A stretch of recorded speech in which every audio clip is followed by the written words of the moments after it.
Hello students, this is video number 1 of wave optics. और इस chapter के अंदर मैं थोड़ी इंट्रोडक्शन दूंगा आपको वेव्स को लेके, और एक important topic superposition of SHM, इसका क्या रिलेशन है इस टॉपिक के साथ ये तो हमें लेटर ऑन दिखेगा। बाकी ये जो टॉपिक है this is applicable in 4 to 5 chapters. Alternating current में भी ये आपके काम आता है, सुपरपोजिशन ऑफ एसएचएम। ये आपको वेव ऑप्टिक्स में भी काम आएगा, एसएचएम में भी काम आता है, और वेव्स में भी काम आएगा। ठीक है, तो this is a very important topic. तो सुपरपोजिशन ऑफ एसएचएम का क्या मीनिंग है और क्या इसका मतलब है और क्या इसके यूजेस हैं, इसके ऊपर इस वीडियो में हम बात करेंगे सारी।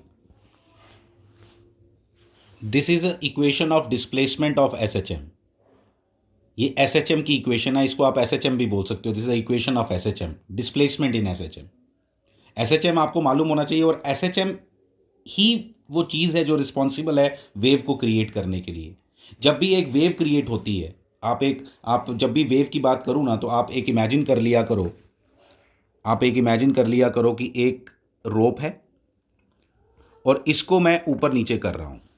ठीक है, इसके इस एंड को मैं ऊपर नीचे कर रहा हूँ, और ऊपर नीचे करने से यहाँ पे एक वेव क्रिएट होती है।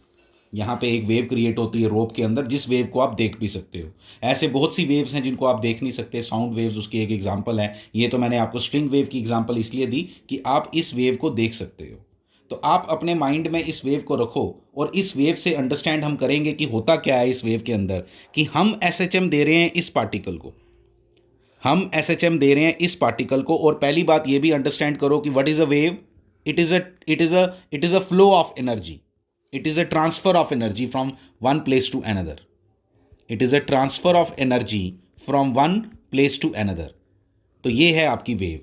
और जब वेव क्रिएट होती है, उसको ज़रा अंडरस्टैंड करें तो इस मैंने जो अपने हाथ में पार्टिकल पकड़ा था, मैंने उसको एसएचएम खुद दिया, लेकिन उसने उसको ट्रांसफ़र किया आगे, फिर आगे, फिर आगे, फिर आगे, फिर आगे, और हर पार्टिकल ने एसएचएम किया। मैंने एक पार्टिकल को एसएचएम करवाया, लेकिन आगे आगे वो जाके उसने हर एक पार्टिकल की मूवमेंट के हुई, और उस मूवमेंट में कैसा मूवमेंट थी, वो एसएचएम ऑसिलेटरी मोशन थी। ऊपर से नीचे तक वो जा रहा था। कैसी कैसी मोशन है, वही आपकी मोशन जो एसएचएम की मोशन होती है। और इसलिए एसएचएम और वेव में जो डिफरेंस है, ये जो इक्वेशन मैंने लिखी है एसएचएम है, ये एक पार्टिकल की डिस्प्लेसमेंट है। This is a displacement of single particle. जब वेव बनती है तो यही यही जो डिस्प्लेसमेंट है, ये आगे आगे आगे आगे सब में ट्रांसफर होती है, और हमें जो दिखाई देता है वो ऐसा कुछ दिखाई देता है। अब उसकी इक्वेशन कैसी होती है उसको हम समझते हैं। पहली बात ये भी याद रखनी है आपने, एक और इंपॉर्टेंट बात इधर, कि ये जो वाई के आगे लिखा गया होता है, ये वाला, इसको हम फेज बोलते हैं। ध्यान देना प्लीज। और जो ओमेगा टी के आगे ये लिखा होता है, इसको हम बोलते हैं इनिशियल फेज, जिसको कई लोग फाई नॉट भी लिखेंगे। इनिशियल फेज आप पूरा लिखना प्लीज। इस टॉपिक के ऊपर मैं आपको थोड़ा मैथमेटिकल ही बताऊंगा ज़्यादा। आप जैसे एक इक्वेशन ले लो, y is equal to a sine omega t. चलो पहले यहाँ से शुरू करता हूँ। मैं बिल्कुल बेसिक आइडिया दूंगा, लेकिन आप अच्छे से इसकी एक एक बात को ज़रा अंडरस्टैंड करना। y is equal to a sine omega t जब मैंने लिखा, सॉरी,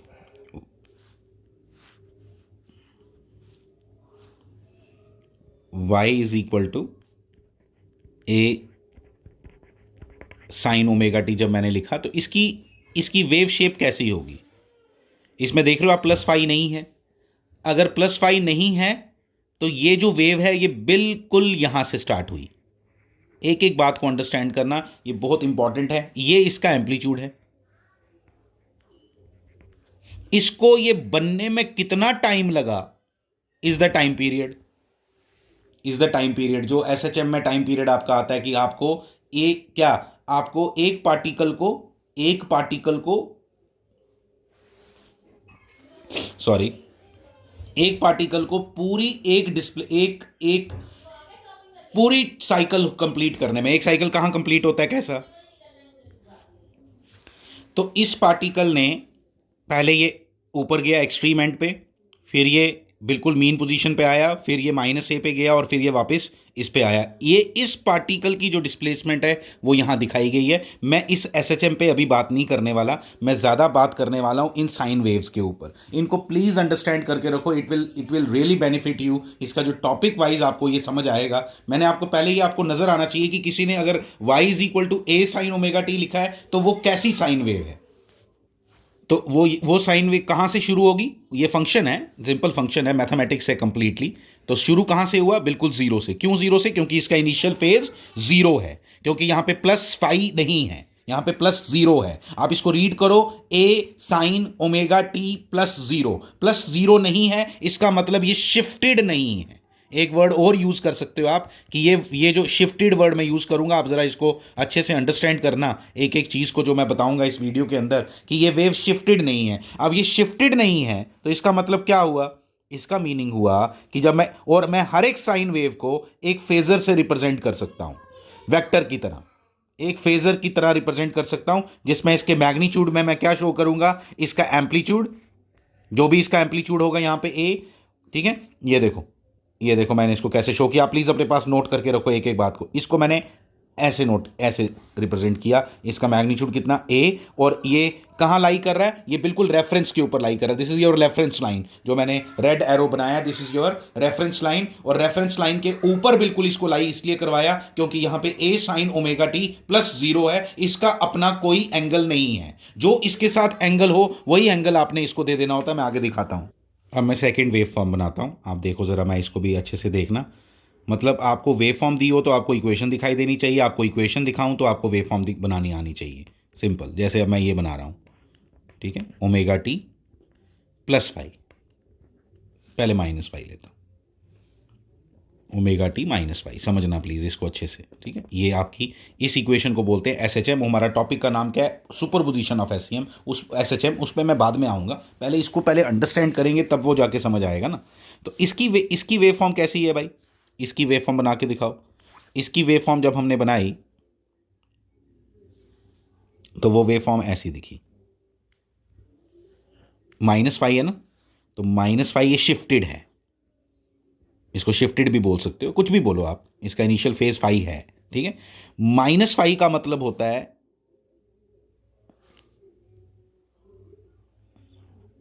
माइनस फाई का मतलब है ये आगे से स्टार्ट होगी, ये यहां से स्टार्ट होगी आगे से वेव फॉर्म। देखना कैसे, देखना प्लीज, यहां से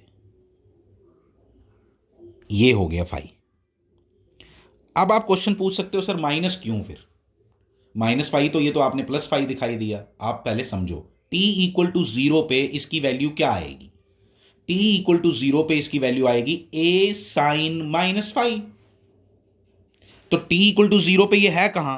t = 0 पे ये देखो, अगर इसको पीछे ले जाओ तो यहां है, इसलिए यहां पे ये नेगेटिव आया, इसलिए t = 0 पे ये नेगेटिव यही तभी बन सकता है जब आप इसको आगे से शुरू करो। तो इसलिए मैं तो आपको रिकमेंड करूंगा कि आप बस याद रख लो, -फाई से आगे से शुरू होता है, इतना भी आपके लिए काम कर जाएगा। लेकिन अगर आपसे कोई पूछ ले कि भाई ये कैसे बना दी तूने, कैसे आ गया इसका ये वाला, तो आपको इस तरह से दिखाना है।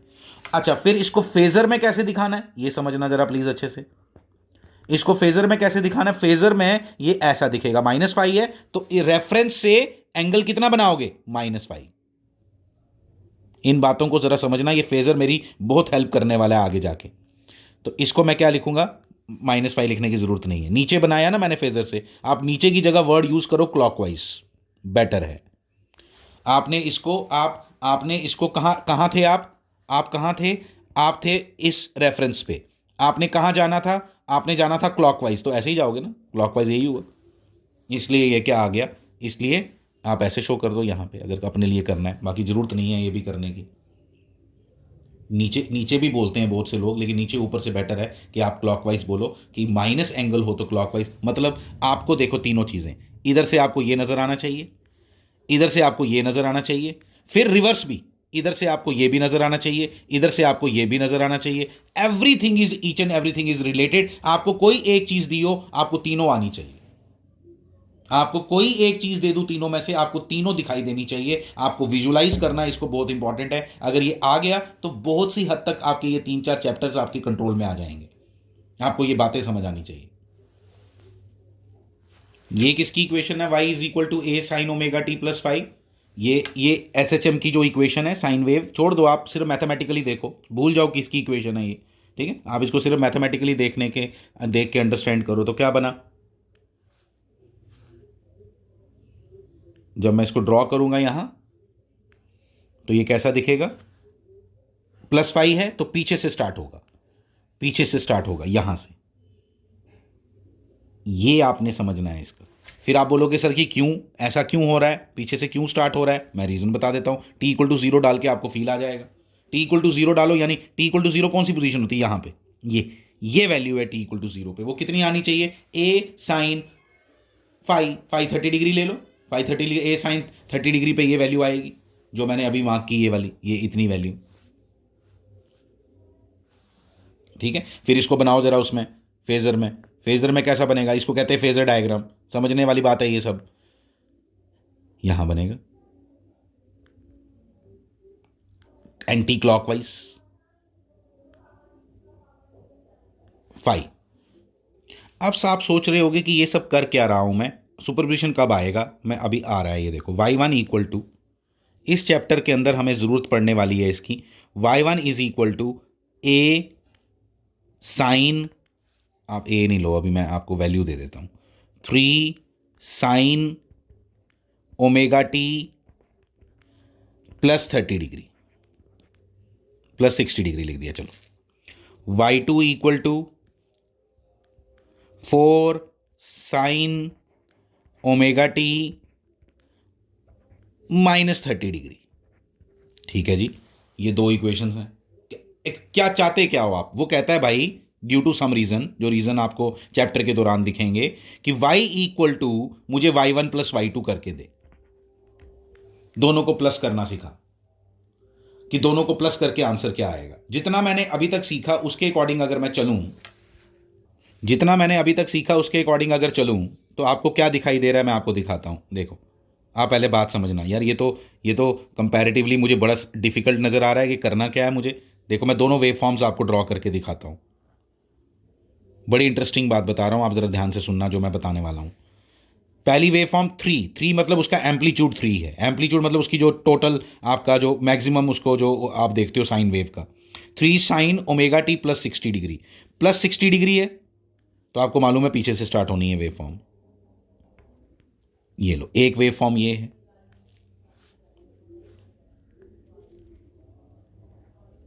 ठीक है, दूसरी वेव फॉर्म जिसमें इसको मैंने प्लस करना है, वो कहां है?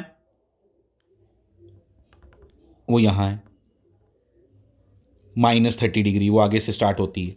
ये 30 डिग्री लिख सकते हो आप अपने लिए, ये लिख सकते हो माइनस 60 डिग्री। माइनस मत लिखो, माइनस लिखने की कोई ज़रूरत नहीं है, पीछे से पता चल गया माइनस। ठीक है, तो 60 डिग्री, ये हमें बात समझ आ गई। अब इन दोनों वेव फॉर्म्स को मुझे ऐड करना है। जस्ट इमेजिन कि इनको ऐड करना कितना टफ है, कि भाई ऐड कैसे करें इनको। अगर ऐड, चलो इधर इक्वेशन वाइज इनको ऐड कर लेंगे तो इसमें काफ़ी टफ फॉर्मूला वगैरह सब यूज़ होता है। इसलिए वहां हमारे रेस्क्यू में कौन आता है, मैं आपको बताता हूं, फेजर। कौन आता है? फेजर। और फेजर से इसको ऐड करना बहुत ज़्यादा सिंपल है। आपने इस बात को ज़रा अच्छे से अंडरस्टैंड करना है जो मैं अभी आपको सिखाऊंगा। ठीक है, इस बात को अंडरस्टैंड कर लिया तो आपका ये पूरा का पूरा टॉपिक कुछ नहीं बचेगा, कुछ भी नहीं बचता। मैंने देखा बहुत ज़्यादा कॉम्प्लिकेट किया है कई लोगों ने, मैं आपको सिंपल तरीके से बताने वाला हूं कि इसका क्या आंसर आने वाला है। आप जस्ट इसको ऑब्जर्व करके देखो एक बार। इन दोनों के आप फेजर बनाओ, फिर देखो क्या कहानी बनती है। इन दोनों के फेजर बनाता हूं।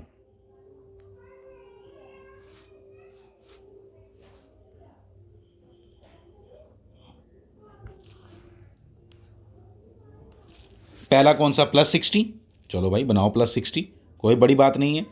प्लस 60 प्लस 60 प्लस 60 प्लस 60, ये ले प्लस 60। ठीक है, ये इसका मैग्नीट्यूड कितना है दिख रहा है सामने, क्या लिखना? 3 है।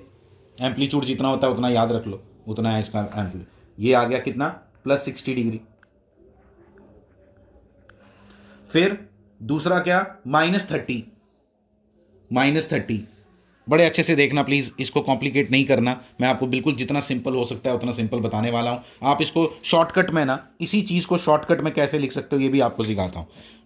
इसको आप लिख सकते हो 3 एंगल 60 डिग्री ऐसे, ठीक है, क्योंकि काम की चीजें तो यही है ना, साइन तो पता ही है। 4 एंगल -60 डिग्री, ऐसे -30 डिग्री, ऐसे भी लिख सकते हो आप, लिखना चाहते हो तो, ठीक है, ठीक है, शॉर्टकट में। अब मैं ऐसे शॉर्टकट में लिख के दूंगा, आपको समझ आना चाहिए, ठीक है। अब ये दूसरा, इसका मैग्नीट्यूड आपको मालूम है कितना है, 4, ये हो गया 30 डिग्री। अब इन दोनों को मुझे ऐड करना है वेक्टोरियली, खत्म कहानी, और कुछ भी नहीं है इसके अंदर, मुझे इन दोनों को वेक्टोरियली ऐड करना है। और आपको याद होना चाहिए कि इन दोनों को वेक्टोरियली ऐड करना is never a big deal. आपको इनको ऐड करने के लिए पैरेललोग्राम लॉ लगाना है। पैरेललोग्राम लॉ क्या बोलता है बताओ? पैरेललोग्राम लॉ बोलता है कि पैरेललोग्राम लॉ में दो वेक्टर्स का सम इज इक्वल टू होता है under root of p square plus q square plus 2pq cos theta, under root of p square plus q square plus 2pq cos theta, where theta is the angle between the two vectors, and here the angle between the two vectors is 90 degree. When it is 90 degree तो cos 90 zero हो जाएगा, और ultimately आपका answer आएगा under root of p square plus q square, here p is equal to 3, q is equal to 4, और ultimately आपका answer आ गया under root of 9 plus 16 equal to 5 इसका आंसर आ गया, इसका रिजल्टेंट 5 आएगा। और मैं आपको बड़े इंटरेस्टिंग तरीके से बताता हूं, अभी आप जरा मेरी बात पहले अंडरस्टैंड कर लो, फिर मैं बताता हूं आपको क्या। अब देखो, इन दोनों को मैं ऐड करने लगा हूं। इन दोनों को जब मैं ऐड करूंगा, कोई डायग्राम बनाने की जरूरत नहीं है, ये सब कुछ नहीं, आपको पता है सब कुछ क्या होने वाला है, एंगल कैसे, इन दोनों के बीच का एंगल आपको डायरेक्ट नजर आना चाहिए। जब आप प्रैक्टिस कर लोगे, आपको मालूम है ये रेफरेंस से 60 डिग्री ऊपर, ये रेफरेंस से 30 डिग्री नीचे, तो इन दोनों के बीच में एंगल कितना हुआ, 90 दिख रहा है भाई सामने, आपको ये सामने दिखाई देना चाहिए, इसमें कोई कॉम्प्लिकेटेड कुछ नहीं है, कोई डायग्राम के बिना आपको ये सब आना चाहिए, सिंपल बात आपको बता देता हूं, ठीक है। तो ये आपका रिजल्टेंट आ गया, ये रिजल्टेंट आ गया। अब ये रिजल्टेंट ऊपर बनेगा नीचे बनेगा वो तो देखेंगे, अभी कोई ज़रूरत नहीं टेंशन लेने की। ये 3 है, ये 4 है, ये 3 है, ये 4 है, कुछ नहीं मुश्किल है इसके अंदर, कोई कोई कॉम्प्लिकेशन नहीं है।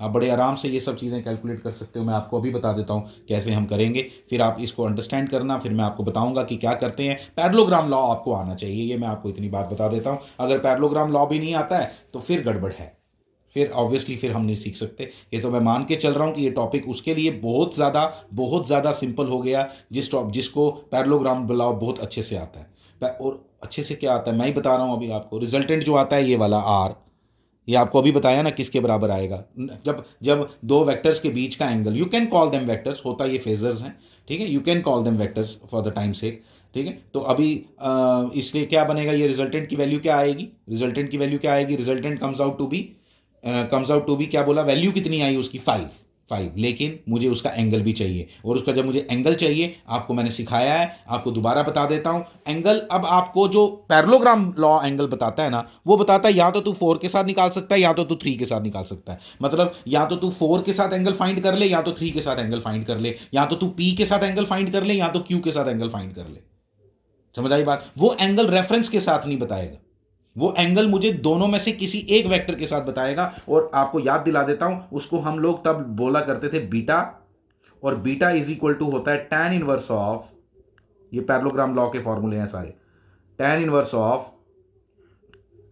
q साइन थीटा, अगर p के साथ एंगल निकालना है। अभी मैं बताऊंगा कौन p कौन q, कुछ नहीं जरूरत है इसकी, ठीक है। q sine theta upon p plus Q sine theta, p plus Q cos theta, ठीक है। Theta is the angle between क्या, थीटा, ये जो फॉर्मूला मैंने लिखा यहां पे क्या लिखूंगा, theta is the angle between the two vectors, and here the angle between the two vectors is 90 degree. 90 degree सबसे आसान होता है, 90 डिग्री के कारण कॉस तो गायब हो जाता है, साइन 1 हो जाता है, इसलिए फॉर्मूला क्या बन रहा है, tan inverse of q upon p, सामने दिखाई दे रहा है। लेकिन पूरा फॉर्मूला लिखो पहले, क्योंकि जरूरी नहीं है कि दो वेक्टर्स के बीच में एंगल आपको हमेशा 90 डिग्री मिले, जब कुछ और एंगल मिलेगा तो उसके अकॉर्डिंग निकाल लेना, that is never tough case, ठीक है। तो इसको कैसे आंसर आएगा, इज इक्वल टू क्या लिखेंगे, बीटा इक्वल टू क्या आया, बीटा लेकिन कौन सा एंगल निकाल रहे हो आप बताओ, 4 के साथ निकालें कि 3 के साथ निकालें, आप जिसके साथ बोलोगे मैं निकाल दूंगा आपको, आप 4 के साथ निकाल लो, चलो ये वाला एंगल निकाल लो, मतलब हम ये वाला एंगल फाइंड कर रहे हैं, you write it as beta, ये बीटा है, ठीक है। और ये कितना आएगा, tan इनवर्स ऑफ क्यू, किसको मानेंगे फिर, एंगल आप किसके साथ निकाल रहे हो, 4 के साथ, तो क्यू किसको मानेंगे, 3 को, ठीक है, क्यू किसको मानेंगे, 3 को, तो 3 अपॉन 4, tan इनवर्स ऑफ 3/4 अगर आपको याद हो तो it is 37 degree, it is 37 degree, याद रखोगे प्लीज। और इसलिए बीटा आपने एंगल कितना निकाल लिया, 37 डिग्री एंगल निकाल लिया। जब आपने 37 डिग्री एंगल बनाया ना, तो मैं आपको बता देता हूं मेरे को जो चाहिए ना इन दोनों का सम, मुझे फाई चाहिए। फाई क्या है, फाई क्या है, जो मैं इक्वेशन लिखने वाला हूं किसकी, मुझे निकालना क्या है इस क्वेश्चन के अंदर, मुझे निकालना है y is equal to y one plus y two. Y is equal to y one plus y two में मुझे एम्पलीट्यूड मिल चुका है कितना, 5। फिर मैं क्या लिखूंगा, sine y is equal to क्या है, पहले याद करो, y इज इक्वल टू इन दोनों का सम, ठीक है। 5 साइन ओमेगा टी तो आना ही है उसमें भी, कोई 2 ओमेगा टी कुछ नहीं होगा, सिर्फ ओमेगा टी। एंगल पता क्या लिखूंगा मैं, +7 डिग्री। आपको ये समझ आना चाहिए, 37 नहीं लिखना, क्या लिखना आपने, +7 डिग्री। क्या आपको ये क्लियर हुआ या नहीं, +7 डिग्री कैसे आया, क्योंकि जो एंगल मैंने यहां लिखना है वो रेफरेंस के साथ एंगल है। ये 60 डिग्री आपने किसके साथ एंगल बनाया, रेफरेंस के साथ। ये -30 डिग्री आपने एंगल किसके साथ बनाया, रेफरेंस के साथ। तो इट इज एक्सपेक्टेड कि जब आप साइन की इक्वेशन लिखो तो आप रेफरेंस के साथ एंगल लिखो। लेकिन आप जो बीटा निकाल पाते हो, आपकी मजबूरी है कि आपको रेफरेंस के साथ एंगल नहीं देगा आपका पैरेललोग्राम लॉ। आपका पैरेललोग्राम लॉ आपको दोनों में से एक वेक्टर के साथ एंगल देगा, और वो एंगल मैंने कितना निकाला, 37 डिग्री। When it comes out to be 37 degree, minded, जब ये 37 डिग्री आया तो 37 डिग्री से आपको डायरेक्ट पता चल गया कि भाई इधर से 37 डिग्री ऊपर, इधर से लेके इधर तक 30 डिग्री है, ठीक है। इधर से लेके इधर तक 30 डिग्री है, तो ये कितना हो गया, 7 डिग्री। ऊपर कितना गया था, 7 डिग्री। तो ये आपका 7 डिग्री वो है जो आपने यहां लिखा। नेक्स्ट प्रॉब्लम लेता हूं। नेक्स्ट प्रॉब्लम में भी कुछ और वेरिएशन क्रिएट करने की कोशिश करते हैं। y1 is equal to 6 sine omega t +30 degree, ठीक है, +30 degree. y2 equal to 8 cos omega t +30 degree, ठीक है जी। अब कई बार इस तरह से दे देंगे आपको तो हम तो घबरा गए। हमने तो पिछले पूरी सारी एनालिसिस कर दिया साइन के साथ, ये बीच में कॉस कहाँ से घुसा दिया इसने। तो कॉस को साइन बनाना कोई बड़ी बात नहीं होती। शेप भी दोनों की बिल्कुल सेम होती है, कॉस और साइन की। ये एसएचएम में आप लोगों ने सब पढ़ा हुआ है, जो मैं दोबारा आपको बता रहा हूँ। लेकिन एक बार अच्छे से ये वीडियो देखने से आपको फ़ायदा होना चाहिए, इसलिए मैं दोबारा बना रहा हूँ। तो y is equal to y one plus y two निकालना है। लेकिन सबसे पहला काम मैं करूँगा, मैं इसको लिखूँगा 8 साइन, कुछ नहीं करना आपने, आपको मालूम होना चाहिए sine 90 plus theta, sine 90 plus theta is equal to क्या होता है, sine 90 plus theta is equal to क्या होता है, कॉस थीटा। इसलिए मैं 90 डिग्री अगर इसमें ऐड कर दूँ, सिंपल याद रख लो ऐसे, इसमें 90 डिग्री अगर ऐड कर दूँ तो कोई मुझे तकलीफ़ नहीं होनी चाहिए, ठीक है। तो 8 sign omega t plus 120 degree जब मैंने लिख दिया तो कहानी ख़त्म, कुछ मुश्किल नहीं रहा इसके अंदर अब, ठीक है। तो जैसे ही मैंने ये लिखा, अब आपके दोनों साइन बन चुके हैं। अब आप इसको आराम से बनाओ। एक एंगल है 30 डिग्री, एक एंगल है 120 डिग्री। इसको दोबारा बनाते हैं, इसको नोट कर लो। अब देखो, मैं दोनों की साइन वेव बनाने की कोई ज़रूरत नहीं, वो तो मैंने आपको जस्ट अंडरस्टैंडिंग के लिए मैंने साइन वेव बनवाई थी, ठीक है। तो पिछले क्वेश्चन में भी आपका जो आंसर आया कितना, 7 डिग्री आंसर आया ना, +7 डिग्री। तो पिछले क्वेश्चन की बात कर रहा हूँ मैं, ज़रा यही है लास्ट क्वेश्चन में क्या आंसर क्या निकाला, 2 साइन वेव्स को जब हमने ऐड किया, y1 प्लस y2 किया, पिछले क्वेश्चन की बात कर रहा हूँ मैं, उनको ऐड किया तो आपका रिजल्ट क्या आएगा, आपका रिजल्ट ये आएगा, देखो +7 डिग्री आया ना, बस थोड़ा सा पीछे ये ऐसा आ गया 60 डिग्री। आपने बिल्कुल, मैंने बोला ना आपको इक्वेशन पता हो तो आपको फेज़र आना चाहिए, आपको साइन आना चाहिए, ये वेव फॉर्म आनी चाहिए। ये वेव आ जाए तो फिर वो आना चाहिए। This is a wave form, this is just one wave form कि एक एसएचएम जो कर रहा है उसकी ये वेव फॉर्म है, वो ऐसे ऐसे अपना उसकी जो डिस्प्लेसमेंट की वेव फॉर्म है वो ये है। इसको प्लीज़ अच्छे से अंडरस्टैंड करो, फिर मैं वेव फॉर्म में एक्चुअल वेव में आने वाला हूँ। वेव जो है वो मूव भी करती है, उसमें एसएचएम हर पार्टिकल आगे आगे आगे आगे ट्रांसफ़र भी हो रहा है। तो उसमें जो इक्वेशन आती है वो ए साइन ओमेगा टी माइनस के एक्स आती है। हम उसी पे आने वाले हैं, लेकिन अभी जस्ट इतने अंडरस्टैंड करो। जैसे मैं आपको बताऊंगा, एक लाइट सोर्स है, लाइट सोर्स से आप तक लाइट पहुंच रही है, तो वो भी एक वेव है, वो इलेक्ट्रोमैग्नेटिक वेव है। उसकी शक्ल भी कैसी है, यही साइन वेव है, लेकिन वो चल के आगे भी आ रही है। वो एक ही एसएचएम वहाँ नहीं कर रहा, वो वहाँ पे उस एक पार्टिकल ने एसएचएम किया तो वो आगे भी बढ़ रहा है, वो आगे भी एसएचएम अपने ट्रांसफ़र कर रहा है।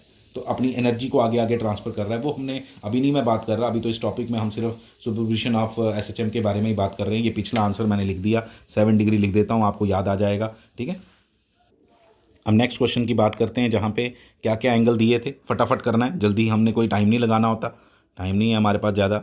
हमने यहाँ पे ये रेफरेंस बना लिया, रेफरेंस बनाने के बाद हमने एक एंगल कितना था भाई, पहले वाले का 30 डिग्री, उसका मैग्नीट्यूड था 6 मैग्नीट्यूड से बाद में देखेंगे, पहले उसका कितना, एक है एंटी क्लॉकवाइज 30 डिग्री और एक है एंटी क्लॉकवाइज, दोनों एंटी क्लॉकवाइज हैं, दोनों प्लस हैं, इसलिए दोनों एंटी क्लॉकवाइज हैं। एक 30 डिग्री और एक 120 डिग्री। ये ले मैं फटाफट बना देता हूँ। एक आ गया 30 डिग्री, ठीक है, एक आ गया 120 डिग्री। ये ले भाई 120 डिग्री। जैसे ही मैंने ये बनाया, मुझे पता चल गया इन दोनों के बीच में भी एंगल कितना है, 90 डिग्री है। ख़त्म कहानी। ये लिख दे लिखना है तो ठीक है, लेकिन जल्दी जल्दी काम करना है, मैंने टाइम नहीं लगाना है। ये टोटल एंगल यहाँ से लेके यहाँ तक कितना है, 120 डिग्री। लेकिन जब मैं पैरेललोग्राम लॉ देखो, जब मैंने साइन के साथ एंगल लिखने हैं तो मुझे रेफरेंस की याद आ जाती है। जब मैंने पैरेललोग्राम लॉ लगाना है तो मुझे दोनों वेक्टर्स के बीच का एंगल चाहिए। बीच का एंगल जानबूझ के मैं क्वेश्चन ऐसे क्रिएट कर रहा हूँ कि 90 आए, कैलकुलेशन करने में ज़्यादा तकलीफ ना हो। ठीक है, तो अल्टीमेटली आपका जो आंसर आएगा यहाँ पे वो कितना आएगा, जो आपका आंसर आएगा that comes out to be, एक 6 है और एक कौन है, ये 6 है और ये क्या है, 8 है। फटाफट, ठीक है, तो हमें मालूम है अंडर रूट ऑफ कॉस की तो टेंशन ही नहीं, 2 PQ कॉस थीटा आपका यहाँ कैंसिल हो जाना है। तो अल्टीमेटली आंसर क्या आएगा, under root of P² plus Q² equal to answer आएगा 36 plus 64 equal to under root of 100, under root of 100 equal to क्या होता है, 10। तो 10 इसका एम्पलीट्यूड आ गया। हमें मालूम चल गया कि एम्पलीट्यूड जो साइन वेव बनेगी, इन दो साइन वेव्स को ऐड करके, जो मैंने अभी दिखाई थी आपको, उन साइन वेव्स को ऐड करके अल्टीमेटली आंसर जो आएगा वो भी एक साइन वेव आएगी, लेकिन उसका एम्पलीट्यूड क्या होगा, 10। 6 और 8 को ऐड किया, लेकिन आंसर क्या आया, 10। ये इंटरेस्टिंग है, क्योंकि वो दोनों वेव फॉर्म्स ऐसे थोड़ा है, ऐड कैसे होती वो, 6 और 8 ऐड क्यों नहीं हुए, अगर ऐसे होते तो ऐड होते। बिल्कुल, ये एम्पलीट्यूड और ये एम्पलीट्यूड एक ही टाइम पे होता तो वो ऐड होते, ऐसे कैसे ऐड हो जाएंगे वो। जब 6 और 8 हैं तो एक पीछे से स्टार्ट हुआ है, दूसरा और पीछे से स्टार्ट हुआ है, ऐसे करके स्टार्ट हुआ है, तो दोनों का एम्पलीट्यूड एक ही टाइम पे नहीं ना आया, तो ऐड कैसे कर दूं। तो इसलिए इतनी टेंशन नहीं लेनी। मैं आपको सीधी बात बता देता हूँ, अगर ये बात नहीं भी समझ आए आपको, तो आपने क्या करना है, आपने वही वाला रूल लगाना है। आपका एम्पलीट्यूड तो आ गया, एंगल tan इनवर्स ऑफ, किसके साथ एंगल निकालोगे भाई, 6 के साथ निकालो, ईजी है, रेफरेंस के पास वाला है वो। ठीक है, तो आपका कितना आ गया, 8/8 आया। हाँ, 6 के साथ एंगल निकालना है तो 8 आएगा, तो 8/6 4/3, 4/3 53 डिग्री, 53 डिग्री। तो 53 डिग्री किससे आया, ध्यान देना किससे आया, 6 से ये एंगल आपने निकाला 53 डिग्री, ये वाला, ये एंगल आपका 53 डिग्री निकला। और मैं आंसर लिख रहा हूं, आप समझना, y is equal to y1 plus y2, answer आया 10 साइन ω t प्लस 83 डिग्री। ये भैया 83 कहाँ से आ गया, अरे रेफरेंस से एंगल लेना है, जो यहाँ लिखना है 83, जो यहाँ फाई लिखना है, वो एंगल रेफरेंस से हैं सारे। इसलिए जब आपने एंगल निकाला, that out comes out to be 83 degree. जिसको ये 83 डिग्री समझ आ गया, उसको ये कहानी समझ आ गई। इसमें बस यही चक्कर है एक, कि पैरेललोग्राम लॉ मुझे बताता है कि वन ऑफ द वेक्टर्स के साथ एंगल कितना है, लेकिन जब आपने साइन के अंदर जब एंगल लिखना है, ये जो 83 जैसे आपने लिखा, तो तब आपने जब लिखना है तो तब आपने रेफरेंस से एंगल देखना है। बस ये गड़बड़ जनता करती है और इसमें समस्या क्रिएट करती है, बाकी इसमें और कुछ भी बताने वाला नहीं है, और इसमें कोई इतना खास बताने वाला नहीं है। इसका आंसर ये लिख दिया, और कोई आपको पूछे कि इसका आंसर क्या आया, तो देखो, ये देखो, मैं इसकी वेव फॉर्म भी ड्रॉ कर देता हूँ कि भाई दो वेव फॉर्म्स थी, उनको ऐड करके दोनों वेव फॉर्म्स भी बना के दिखा दो। ठीक है, तो उसका ऐड करके आंसर क्या आया, देखो, that answer comes out to be, देखो देखो देखो देखो, प्लस 83 है ना, 83, ये ऐसा है। ठीक है, ये एंगल 83 है और ये 10 है। ये बात आपको समझ नहीं आनी चाहिए, ये 10 है, एम्पलीट्यूड इज 10। ये मैं पिछली बार नहीं लिख पाया, और इसकी इक्वेशन क्या थी, y which is equal to y1 plus y2, वो मैंने पहले दिखाया था आपको, 10 sine ω t plus 83 degree. Parallelogram law लगाते टाइम मेरे को कौन सा एंगल चाहिए होता है? दोनों के बीच का एंगल। तो दोनों के बीच का एंगल थोड़ा आपको ना विजुलाइज करना आना चाहिए, फिर आपको कोई डायग्राम बनाने की ज़रूरत नहीं है, डायरेक्ट आंसर दिखेंगे। जैसे एक का एंगल 30 डिग्री था, दूसरे का एंगल 120 डिग्री था, तो आपको पता चल गया कि दोनों एंटी क्लॉकवाइज हैं, दोनों एक ही तरफ हैं। तो दोनों एक ही तरफ हैं, एक 30 है एक 120 है, तो बीच का एंगल कितना बना? 120 माइनस 30, 90। लेकिन बना के गलती नहीं कर देना कहीं पे भी, माइनस करने का फंडा नहीं मैं बता रहा हूँ, आप ऐसे करो तो ज़्यादा बेटर है जो मैंने आपको बताया। जैसे अब मैं बताऊँ, एक एंगल है 60 डिग्री, दूसरा एंगल है -30 डिग्री, एक 60 डिग्री ऊपर, एक 30 डिग्री नीचे, एंगल कितना आएगा? +90। तो इस तरह से करके कहीं पे भी कुछ भी प्रॉब्लम क्रिएट की जा सकती है, इसमें कोई मुश्किल नहीं है। एक छोटी सी बात और बता देता हूँ आपको, अगर कभी माइनस करने को बोल दे कोई, जैसे y1 = है, या सीधा आपको ऐसे लिख देता हूँ, y = लिखो कि भाई 12 sin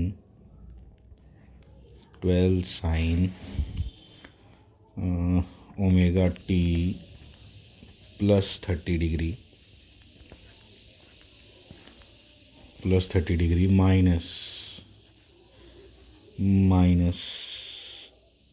16 sin ओमेगा t,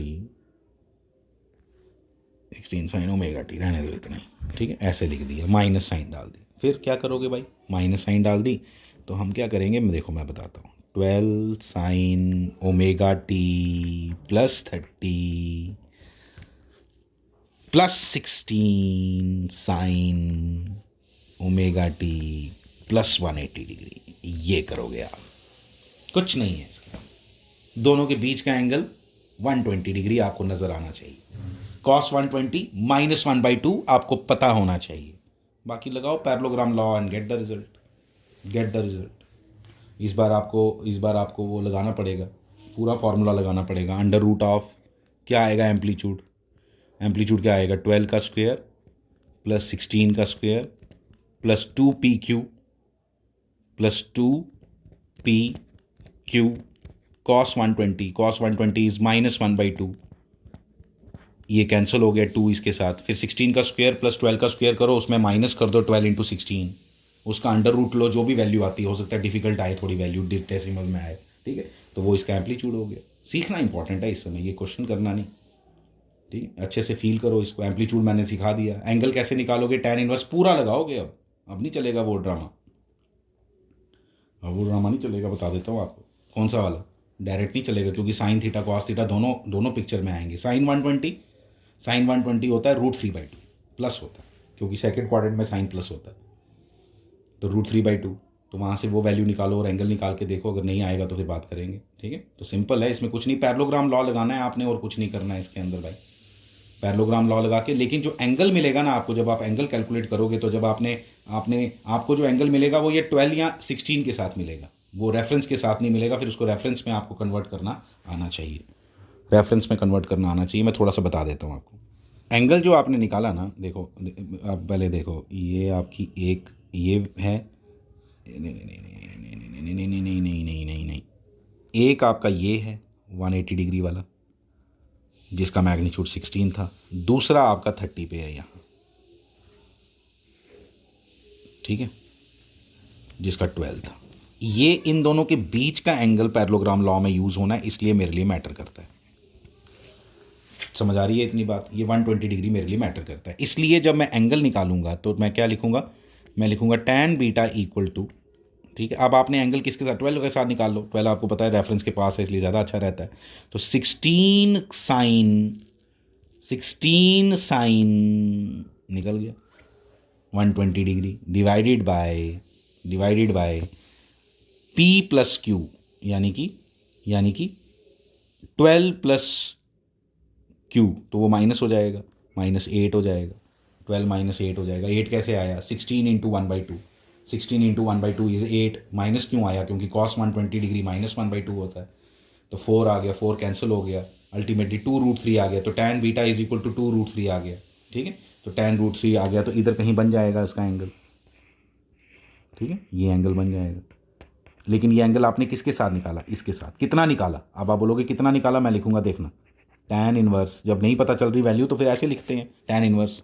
अभी तक हम 30 40 जो भी आ रहा था आंसर वो लिख रहे थे, अभी इसका आंसर तो पता नहीं भाई ये कितना आएगा, 4 से कट के ये बना 2√3, तो tan इनवर्स 2√3, इसको लिखो tan इनवर्स 2√3। तो आंसर क्या लिखोगे, आंसर लिखोगे लास्ट में y इक्वल टू, इसका मैग्नीट्यूड नहीं निकाला हमने, मैग्नीट्यूड भी कुछ हो तो भी आया था, वो जो आपको बड़ा सा लिख के दिया था मैंने, √12 का स्क्वायर प्लस 16 का स्क्वायर माइनस 12 × 16, वो करके देख लेना, वो a आ जाएगा। ठीक है, a मैंने आपको बताया पीछे कैसे निकालना है। साइन एंगल ही मुश्किल होता है और कुछ नहीं मुश्किल है इसमें। ठीक है, साइन ओमेगा टी तो लिखना ही लिखना है, एंगल ये नहीं लिख देना tan इनवर्स वाला, ये पूरा लिखना, और ये आपको मालूम है 30 डिग्री है, तो एंगल पता क्या लिखूंगा, 30 डिग्री प्लस